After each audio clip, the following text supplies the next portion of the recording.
الجنجويد بعد هسه حاليا غلبته والشغله ماشيه تكتم والوضع ماشي زاني. تمام. قال يا اخي انا طالما خلاص انا انهرت فانا اهدم المكونات الاصليه اللي قاعده في دارفور. انا ما حصل طلبت تشيير، لكن انا بتمنى انه المقطع ده يتشير عشان بناء عليه حيكون في لايف الساعه 9. كويس. الجنجويد عندهم واحد عمك ده، عمك الكبير اللي قاعد في الصوره ده، فاكل لهم حاليا بودكاست كده عامل فيها بيتكلم عن دارفور وتاريخ دارفور. الزول اللي جاي من برا داير يتكلم عن تاريخ دارفور. تمام.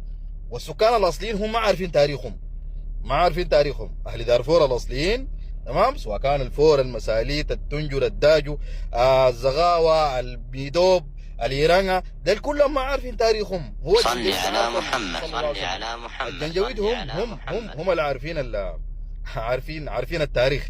طيب اللون جنجويد بيتكلم عن تاريخ دارفور، بيتكلم عن شنو؟ يعني انا في مقولة بتتقال في مصر في السودان. تمام. انه يا اخي احنا يربطنا خيط ويقطعنا حبل، والكلام ده ما كلام. صلي على محمد. جماعة دارفور وسكان دارفور والاسسوا سلاطين دارفور يربطون خيط ويقطعون حبل، والحاجة دي لازم يفهموها. الجنجويد ده بيتكلم قال انه السلاطين تمام بتاعين الداجو اللي هم عرب، كويس، هم اللي اسسوا اول ناس اسسوا سلطنة دارفور. تمام. ده ما حاجة كعبة. هو قال جزء صح وفي جزء غلط.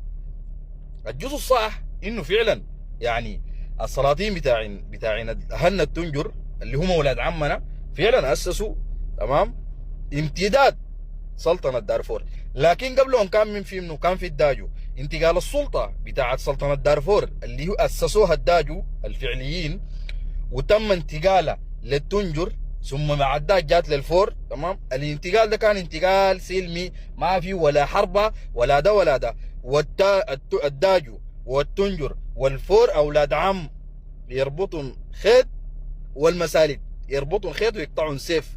الحاجه دي لازم يعرفها، وده ما كلامي، ده كلام الكتاب اللي انا هاخدته لكم. ويا السكان الاصليين اهل دارفور امشوا اقروا الكتاب ده. والكتاب ده الليله حنبدا مناقشته الساعه 9 في اللايف.